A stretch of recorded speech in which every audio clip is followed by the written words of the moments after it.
मी आता नाशिकमधील सार्वजनिक बांधकाम विभाग जो आहे या बांधकाम विभागाच्या ऑफिसमध्ये आहे। हे नाशिकमधील मुख्य ऑफिस आहे। या ऑफिसमध्ये आम्ही आल्यानंतर इथे आता जवळपास 11 वाजून गेलेले आहेत। सकाळी 9:45 ची वेळ आहे।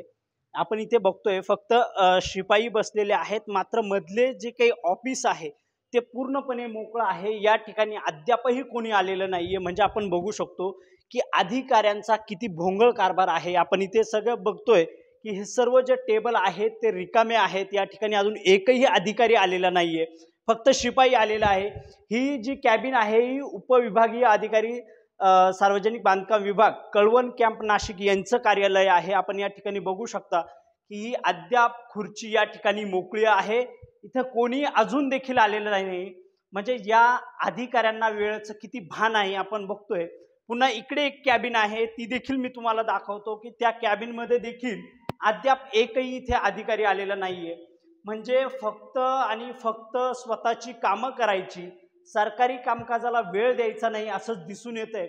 भरगच्च असा पगार हे अधिकारी घेतात, मात्र कुठेही त्यांचं हे दिसत नाही। आपण बघतोय की हे जे सर्व टेबल आहेत खरं तर नागरिकांच्या कामासाठी ही सर्व व्यवस्था या ठिकाणी उभारली जातीये सरकारकडनं। मात्र आपण बघतोय की कॅमेरामॅनला विनंती करूया की पुढे या। बघा हे सर्व जे टेबल आहेत ते अद्यापही मोकळे आहेत। या ठिकाणी कोणीही नाही बसलेलं। म्हणजे बघा वेळेचं किती भान आहे या अधिकाऱ्यांना। अशा मुजोर अधिकाऱ्यांवर तात्काळ कारवाई करणं गरजेचं आहे। आपण बघतोय की अनेक मंत्री जे आहेत ते नाशकात येतात, मात्र इथली जी व्यवस्था आहे ती किडलेल्या व्यवस्थेला कधी सुधारणार हाच मोठा प्रश्न आहे। अजून खालची काय परिस्थिती आहे, खालच्या ऑफिसमध्ये काय आहे ते देखील तुम्हाला मी दाखवतो। चला, खालच्या ऑफिसमधली परिस्थिती दाखवल्यानंतर खालच्या ऑफिसमध्ये काय परिस्थिती आहे ती देखील मी तुम्हाला दाखवतो। आपण इथे बघू शकतो की या ऑफिसला देखील अद्यापही लॉक आहे।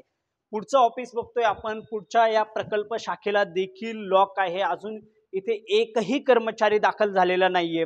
बघा आपण वेळेचं किती भान आहे या कर्मचाऱ्यांना। खरं तर या कर्मचाऱ्यांवर आपण करोडो रुपये खर्च करत असतो, मात्र अद्यापही या कर्मचाऱ्यांचं कामकाज सुरू झालेलं नाही। आणि ही प्रत्येक दिवसाची खरं तर अशीच परिस्थिती आहे। अनेक वेळा आमच्याकडे तक्रारी आलेल्या होत्या, मात्र आम्हाला ती परिस्थिती एकदा प्रत्यक्षात बघायची होती। आणि आपण बघतोय की इकडे आपण बघूयात, इकडे कार्यकारी अभियंता यांची कॅबिन आहे, मात्र या कॅबिन मध्ये देखील अद्यापही आपल्याला कोणी दिसत नाहीये। आपण बघतोय की या कॅबिन सुद्धा अजूनही रिकाम्या आहेत। इकडे बघू शकतो आपण राहुल के पाटील, इंजिनियर श्री राहुल के पाटील कार्यकारी अभियंता यांची देखील कॅबिन या ठिकाणी अशीच आहे। आपण बघतोय की अद्यापही कर्मचारी दाखल झालेले नाही। इकडेही बघा ही परिस्थिती की इथे सुद्धा हे सर्व ऑफिस जे आहे अजूनही रिकामं आहे। बघा या कर्मचाऱ्यांना खरं तर वेळेचं किती भान आहे। मी मुख्यमंत्री एकनाथ शिंदे यांना विनंती करतो की तुम्ही सार्वजनिक बांधकाम विभाग जो आहे या बांधकाम विभागाची नाशिकमधील परिस्थिती बघा एकदा। या ठिकाणी आपण बघतोय की सर्व कॅबिन या मोकळ्या आहेत। बघा परिस्थिती बघा काय आहे की या ठिकाणी अजून एकही अधिकारी कर्मचारी या ठिकाणी दाखल झालेला नाहीये।